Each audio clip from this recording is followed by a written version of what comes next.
The fuck was that, Ken? Joey Fats Radio, row 1, seat 1.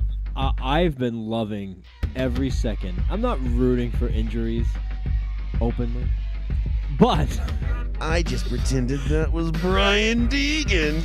I'm so fucking pumped. I'll be like, yeah, bitch, fuck I you. will do that. I'm gonna find him on LinkedIn and be like, "Did you punch a kid in the face? Tell me the truth." All right, Sean brought his A game tonight. All right, okay, I like it. I like where this is going. And I don't want to put this as like a thing. Like, he wasn't a bad guy as far as we know. Who said he was a bad guy? I don't know, but I feel like we're painting him in this light that he was like this bad guy, and I don't want to do that. To this day, I hope you hear this. Fuck you. But rules are rules, okay? Stupid rule, but it was a rule. If you were a Crip and you were cooling in the cut, what do the Bloods do? Are they booling in the butt?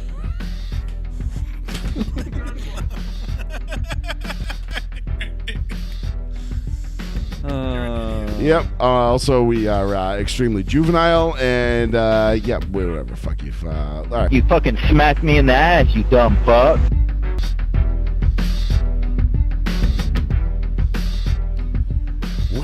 Welcome, ladies and gentlemen. Thank you for joining me on another episode of Row 1, Seat 1, live on the only, the New Bedford Guide.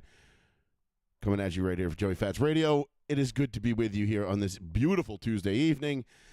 Not such a great day, you know, but we're surviving. We're through the shit weather. You know, we can. I think we can rest assured that as of like Saturday, Sunday, whatever it is, we're going to be good to go.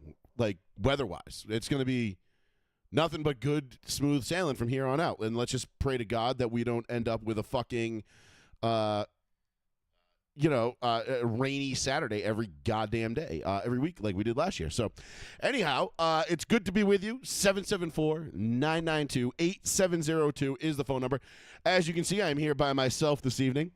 Sean's going on vacation, so he couldn't make it, and I gave Paul the night off. I actually lied to him a little bit. I told him we weren't going to do a show tonight, and then last minute, I kind of had a change of heart, and I decided that I wanted to come here and do a show, even if it was just a quick little solo show, just to talk to you guys a little bit about what's transpired so far in the NBA playoffs, with the Nascar betting situation on Sunday from Texas. Yielded us yet again a goddamn second place finish. I mean, it's just our third place finish, I should say. Top three again, which absolutely fucking kicked me in the balls about as hard as I wanted to be kicked because that sucked. But anyhow, we're here. We're live. We're going to do a quick one. So your calls, if you want to join in, get your thoughts in on anything. 774-992-8702. Be sure to give us a like and a follow on our Row 1 Seat 1 Facebook page as well. That is where you will get all of our betting tips for the NASCAR bets every Sunday morning. We'll be doing Formula One. We do a little bit of Formula One. Probably start mixing that in a little bit more as well.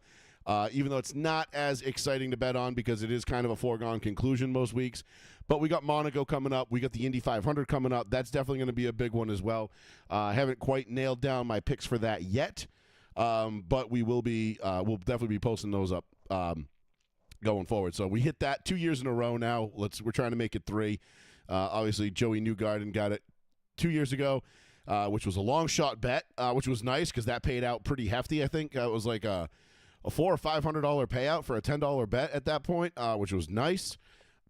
And then he got it last year again, which I think was only like a $260 or $250 payout. But nonetheless, Joseph Newgarden made us some money the last 2 years. I don't think he's going to get it 3 in a row, but we'll definitely be keeping our thumb on the pulse of that. But I did want to start the show off with the NBA playoffs, and not just any NBA playoff game. We could talk about, you know, the Nuggets, you know, nickel and diamond their way back against the Thunder last night. We could talk about the Lakers' unceremonious exit early.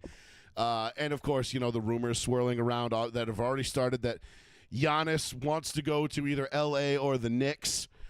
Shocker, he wants to go to either one of those two teams should the Bucks trade him.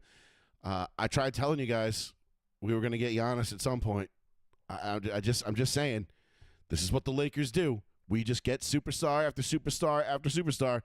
Y'all can have your assets and your draft picks. We get superstars. But that's for another topic, another show a little bit further down the road. That being said, last night I saw probably one of the most disgusting displays of basketball I have ever seen. And that's putting it nicely. And I've seen some pretty gross basketball over the last couple of years. What the Celtics did last night, I mean, if you're a Celtics fan waking up this morning, you've got to just, you still have to be beside yourself. And I know Tingus Pingus wasn't there. He was suffering for whatever illness that it is that he had, and they weren't quite at full strength. But you have a 20-point lead on the New York Knicks. 20-point lead. And I was like, what, mid-third quarter? Third quarter? Something like that? I mean, I shut the game off at that point. I was like, this is a wrap. It's over. The Celtics are just they're going to walk away with this. There's no way that the Knicks don't have the firepower to come back. So, I mean, unless the Celtics just start missing every shot they take for the next 12 to 13, 14 minutes, there's no way they're going to come back. Well, guess what? Guess what happened? The Celtics missed damn near every single shot that they took for the next 15 minutes. Sorry, I just forgot to put this up on the Mixler site because that's how we get our recordings, and that's how we get this up on Spotify, and I don't want to miss that, so I'll have to re-record some of this later, but that's okay. We'll get the majority. There we go. Okay. Now we're up on Mixler, which, by the way, if you ever want the audio-only version of this live show, MIXLR, Mixler.com/Joey-Fats. You can get the audio-only portion of it there. That way, if you're not wanting to tie your phone up watching it live and you just want to listen, you don't need to download the app. You can listen right on the browser. It'll let you. You can download the app if you want, but it's a nice little app. Yeah, you don't have to do that. So if you want to get if you want to listen to just the audio portion without the video aspect of it, and because if you're like me, I'm a multitasker when it comes to my phones. When it comes to my phone, I can't just sit there and watch something on my phone. I have to I like to listen to something and then scroll Twitter and play Boom Beach or check this and do that. And I'm all over the place. So you can do that. MIXLR.com/Joey-Fats. But back to what I was saying about the Celtics. The Celtics did the unthinkable. They basically missed every shot they took for the rest of the night. They missed 45 three-pointers in the playoff game. 45 three-pointers. Now, if you go back 20 years and you even told somebody that a team was going to take 45 threes in a game, not miss, just take, you'd be like, what the fuck are they doing? What are they doing? Why would you do that? That is no recipe to win. In today's NBA, I'm not saying it's not a recipe to win, but it's definitely a recipe to lose. And we talk about this all the time when we bring up the NBA and we talk about basketball, and especially the playoffs, and especially with the Celtics. For some reason, the Celtics have this infatuation with the three ball. They want to be the Golden State Warriors so bad and just have that deep three, that sexy three-pointer, everything. And listen, when the threes are dropping and it's working, hey, great, it's working. But how many times do we have to say you live by the three, you die by the three, right? And that goes tenfold for every team not named Golden State. Because those teams don't have the shooters like Steph Curry and Klay Thompson when they had Klay Thompson, when they were in their prime. They don't have the ability to match up and do what Golden State did. And for whatever reason last night, the Celtics just decided, you know what? I know the three's not working, but we're just going to keep doing it anyway. And it cost them game one. And I know they had a shot to win it at the end. I mean, Brunson missed, what looked to be a pretty, I wouldn't say wide open layup, but a pretty good look at a game-winning bucket to force, to keep it from going to overtime. And then the Celtics get back within 3 in overtime, and they have the last possession.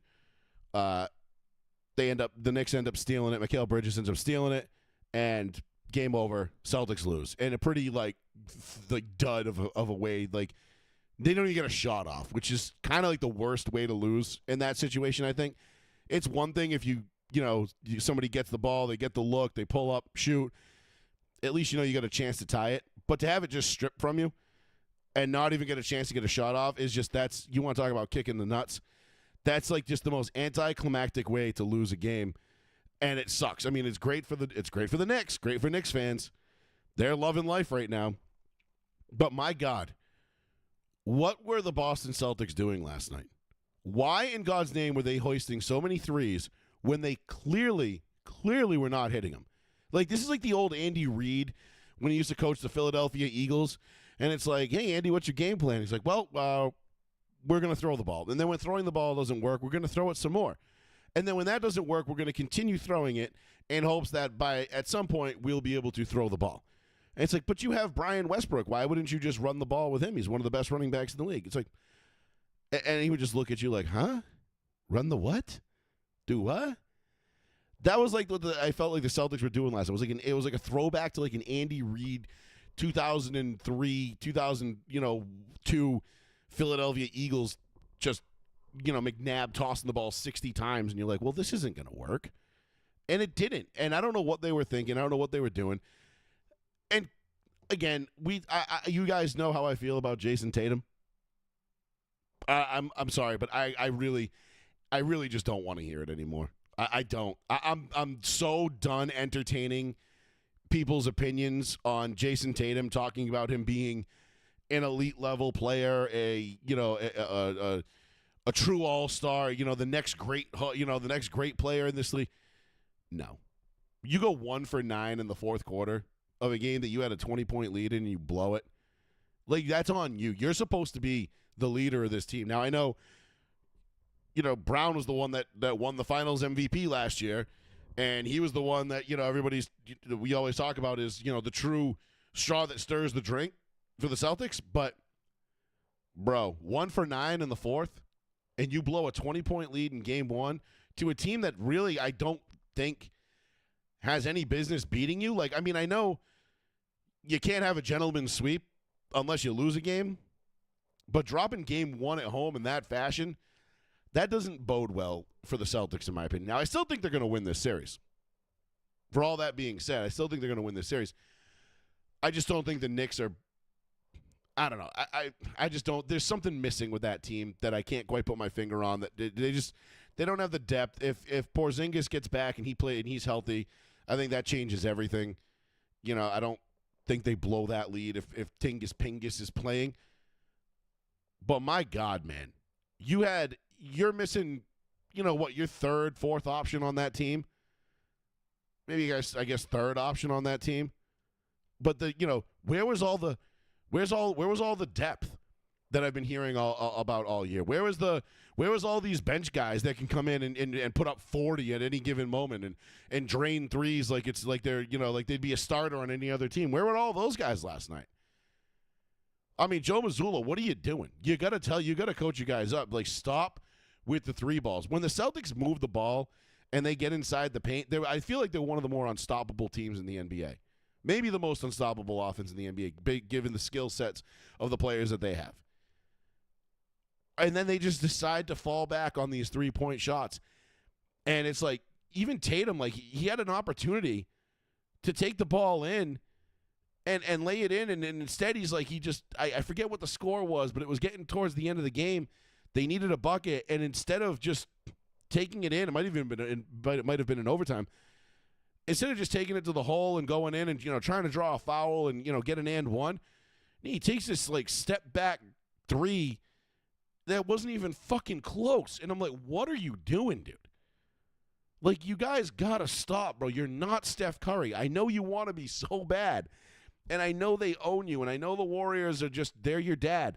Like, they're the one team that you guys can't get by for, that one time you played them, they mopped the floor with you for what it's worth. I know that you hate them, but you want to be them so bad. You got to stop. Like, you're just not that team. You're not them, dude. You're not them. That was an embarrassing display by the Boston Celtics last night. Absolutely embarrassing. If you're a Celtics fan, you woke up sick to your stomach this morning. Like, did we really drop that game? Like, that is one of those ones. This should be going to New York 2-0. I think it's going to go to New York 1-1 at worst. I mean, I don't see the Celtics dropping 2 in a row at home. It could happen. I mean, if they're in their own heads, maybe. But even still, I would be shocked if the Celtics lose this series. That being said, if they don't pull their heads out of their asses, they could find themselves in a very deep hole, much like they did Miami a couple of years ago. And they almost dug themselves out of that one. They were close. But when you put yourself behind the 8 ball that much in this league, it's going to be tough to get out of it. And the Celtics did not do themselves any favors last night. It was just gross. I was absolutely thrilled that it went down the way it did. I'm happy for all my friends that are Knicks fans. But my God, man, what was going on in the Garden last night? Honestly, I've never seen a team bang their head off the wall as much as I saw the Celtics do it last night. Absolutely wild. And now, right now, you've got Indiana, Cleveland going at it. And what I think was a pretty close game, well, it was a couple minutes ago. The Cavs were up big, and then, you had the Pacers kind of coming back. Yeah, it's a 5-point game. I mean, listen, this Pacers team's scrappy, and they're up 1-0 with a minute to go, down 5. I mean, this should be the Cavs game, but you never know in this day and age, dude. I don't know. I mean, Cavs were kind of light. They had a couple injuries, a couple inactives today. People didn't seem too confident in them, and they came out and they kind of put it to them. So if they hold on to this, I think it'll be, all is right in the world. But Indiana and the Cavs, I mean, one of those two teams is going to give the Celtics, they're going to give them a much tougher series, I think, than the Knicks will in the next round. I mean, Indiana's not afraid of anybody. The Cavs certainly aren't afraid of the Celtics. I just don't know if they have I just don't know if either team has the firepower to beat them. But I'll tell you what, if the Celtics continue to play like they did last night, they're not going to get past the Knicks. And again, I would be shocked if that's the case. I fully expect the Celtics to turn it around in Game 2, and I fully expect them to win Game 2.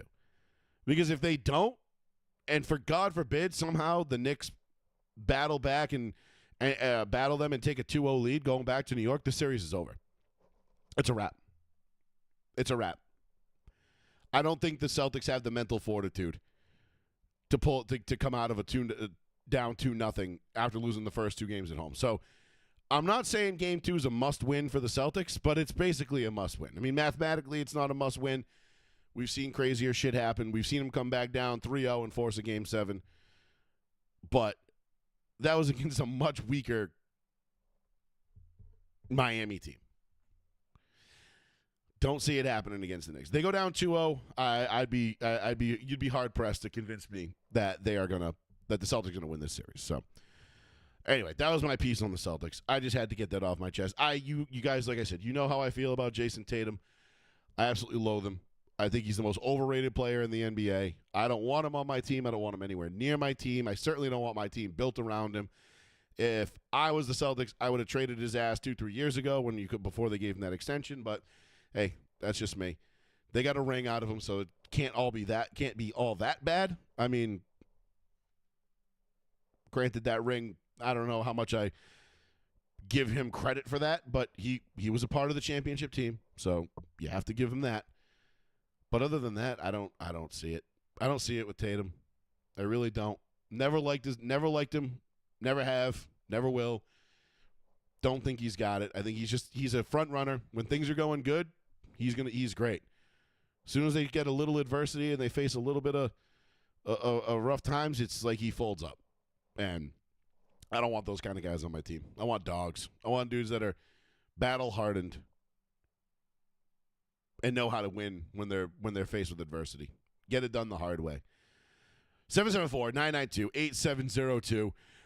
We'll recap the bets from last week real quick, just because we were all over it with the Texas NASCAR race, and we got just absolutely fucked again. I mean, if it wasn't for bad luck this year, I'd have no luck. All right, we hit the first race of the season. We got off to a great start. 2 years in a row, we get the Daytona 500. And we're thinking like, all right, we're cruising. We're gonna have a good year. And we have got 0 wins since then. Now we've gotten a bunch of seconds, a bunch of top 5s, a ton of top 10s. I mean, good God, man! If I had a nickel for if I had been betting these guys to be top 10s, top 5s, top 3s, I'd probably be plus money on the season. Just nickel and diming it that way. But you know me, I go for the big money. I like the big wins and the big payouts. We had Carson Hocevar, Chase Briscoe, William Byron, Ryan Blaney. William Byron cracks a splitter on pit road and a minor fender bender, getting off pit road. Kind of sets him back a little bit. Doesn't have the car from there on forward. He did end up leading laps after that, and I was feeling pretty good about it. Then green flag pit stops come out. The cycle begins. And I think it was Jesse Love spins on the backstretch, brings out the caution, completely fucks the green flag cycle up, completely screws the 24 car. William Byron is basically out of it at that point. I think he did manage to fight his way back up to either 5th or a top 10 or a top 5 even. It was pretty close, but let me just double check here. He went, oh no, he didn't even, he got to 13th. That's what it was. He got to 13th. And then we had Ryan Blaney, who finished 3rd. Again, another, I said it last week. I'm getting sick and tired of taking Ryan Blaney. Just because, again, if it wasn't for bad luck, he'd have no luck. And, he's just had a absolutely brutal year. Carson Hocevar, again, he ran up front almost all day. He had an absolute rocket ship. I thought that was going to be a nice sleeper pick at plus 2,400. He ends up, again, getting screwed by the same green flag pit cycle with Jesse Love spinning out. Ends up finishing 24th. And then Chase Briscoe, I think he ended up wrecking. He got in a pretty rough hit off of turn 4, ass packed it in the wall, and he ended up finishing 27th out of the race. So DNF for him. That sucked, but it is what it is. Bubba Wallace was one of the bonus bets for that day. He got wrecked on the backstretch in a big one, I believe, with Carson Hocevar. Ty Gibbs and Austin Cindric. Austin Cindric, another one that we had. He led a bunch of laps and ended up fighting his way back. I think I'm into the teens here. No, 25th. He finished right there with Hocevar. Again, he got screwed on that same pit strategy. So we just had really, really bad luck on Sunday. Blaney was our only hope. I thought maybe he was going to pull it off when Michael McDowell chased Logano down to the apron and really slowed those two down.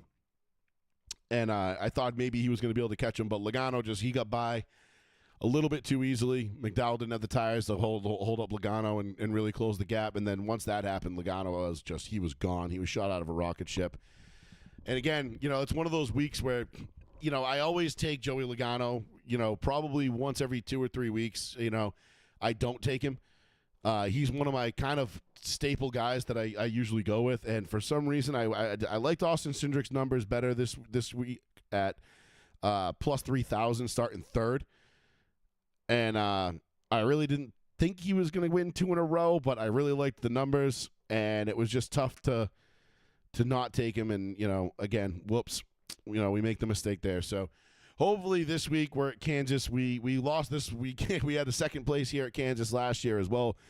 Closest finish in NASCAR history with Kyle Busch and Chris Buescher. I'm sorry, Kyle Larson and Chris Buescher. We just barely missed that one. So hopefully we'll get it right this week. But if you've been tailing our bets, like I said, we're right in there. We had only one in the top 3. I think that was the only one we had in the top 10 as well. Oh no, we had Seabell as a bonus bet at plus 700 to finish to win as an outright, but I didn't take him, so can't really take too much credit for that. But we did suggest him. He finished 9th. Ty Dillon. We had Ty Gibbs, not Ty Dillon. We had Reddick and Gibbs. Yeah, they all had rough days. I don't know what the hell happened. But a lot of guys that we thought were going to have a good day did not. Only Blaney had a good day, oddly enough, the guy with the worst luck out of all of them. and he ends up finishing third. So hopefully we'll get it right. I mean, we're going to get it right. Right? I've never had this long of a dry spell in my NASCAR betting career. And I'm not panicking, right? Because we're still getting guys. Last week we had one, two. We gave you Cindric and Priest. They finished 1-2. We had William Byron and Gregson. They finished 4-5. So we're all over it. We're not changing the process. I'm not changing anything up. I'm not hitting the panic button. We just got to wait for kind of the shit wheel to stop turning and luck to come back to our side a little bit. So we'll get there eventually. Have faith. So make sure you give us a follow. Row 1 Seat 1 on Facebook. That's where I'll post all of our picks every single Sunday morning. Usually by about noon, I have the picks up. Every once in a while, I try to get them done Saturday. Sometimes if I have them all done pre-qualifying, I'll do them Saturday. But I've been waiting until qualifying's been done lately more, just to see, because those odds shift sometimes. But I think I'm probably going to start doing more pre-qualifying, just based on the trends I've been noticing. The odds have been in my favor more if I'd done it picked drivers pre-qualifying. So like Cindric, I think, was like plus 5,000 or 6,000 before qualifying, and then he qualifies third and he's plus 3,000, which is still really good odds for the third driver on the grid, but could have had him at a whole hell of a lot better price than that. So we're gonna figure it out. We're not panicking yet. We're still gonna be able, I think we're gonna get on a streak here, and we're gonna start hitting some winners, pretty consistently. So maybe it'll start, this week with Kansas. That'd be nice. Then we got Wilkesboro for the All-Star race, and then the Coke 600 Memorial Day weekend, which is, again, that's the holy trifecta of auto racing. You have Monaco at 9 a.m. for Formula One. The Indy 500 kicks off, I believe, at noon or 1 o'clock, and then the Coke 600 at 6 o'clock that night. It is the best day of racing of the year, so we'll have bets for all three of those races for that weekend. We'll try to hit the trifecta. I think I hit it. Did I hit it once? Yeah, because the year, I think it was 92. Senna won Monaco. Little Al won the Indy 500, and Davey Allison won the Coke 600. I mean, I wasn't betting on it, but those are my three favorite drivers at the time for each series. So I've hit it once. I've done it once. And we're gonna do it. We got to do it again. We got to. We're due. We're well overdue. So I'm gonna leave it there. I'm gonna go practice for the Indy 500 that I'm running on my sim Saturday afternoon, which I will be live streaming on my Twitch channel, YouTube, and our Row 1 Seat 1 Facebook page. So if you're interested in that, give us a follow. But we're gonna leave it there for tonight. Again, just wanted to come and give a quick 2 cents on what happened with the Celtics last night, the NASCAR bets, and a couple other things. But we'll be back. We should be back next Tuesday night. I don't see any reason why not. We'll be back next Tuesday, regular, full house, 8:45 p.m. right here on the one, the only, the New Bedford Guide. So for Plizzy and Mr. Betancourt, who could not make it tonight, I am Joey Fats.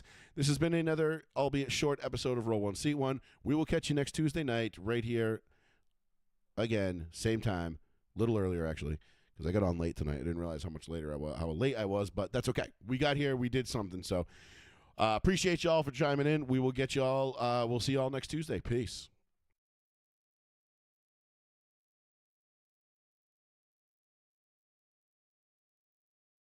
Right.